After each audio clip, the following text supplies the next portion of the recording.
Ce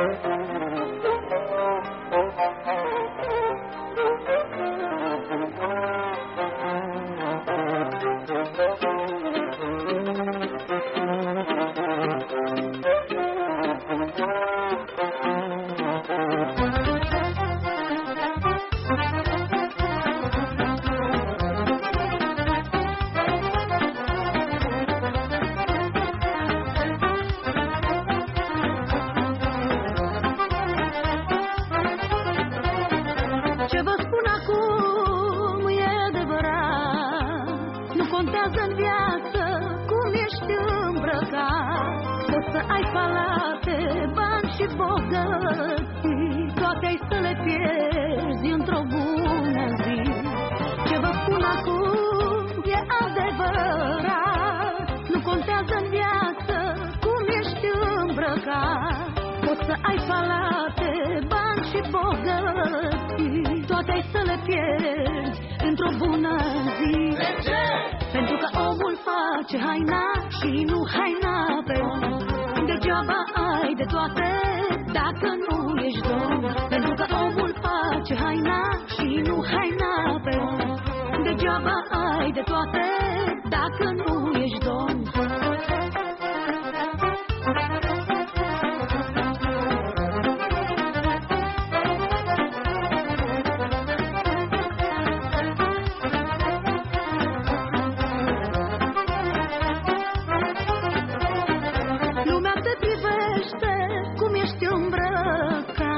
Pentru ei contează dacă ești bogat. Nu interesează ce inimă ai. Pentru toți ești bun, doar dacă le dai. Lumea te privește cum ești îmbrăcat. Pentru ei contează dacă ești bogat. Nu interesează ce inimă ai. Pentru toți ești bun, doar de le mai dai. De ce? Pentru că omul face haina și nu haina pe om. Degeaba ai de toate dacă nu ești domn. Pentru că omul face haina și nu haina pe om. Degeaba ai de toate dacă nu ești domn.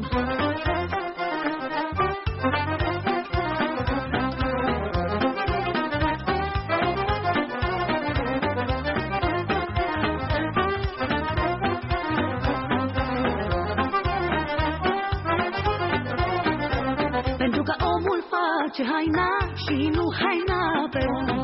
Degeaba ai de toate dacă nu ești domn. Pentru că omul face haina și nu haina pe om.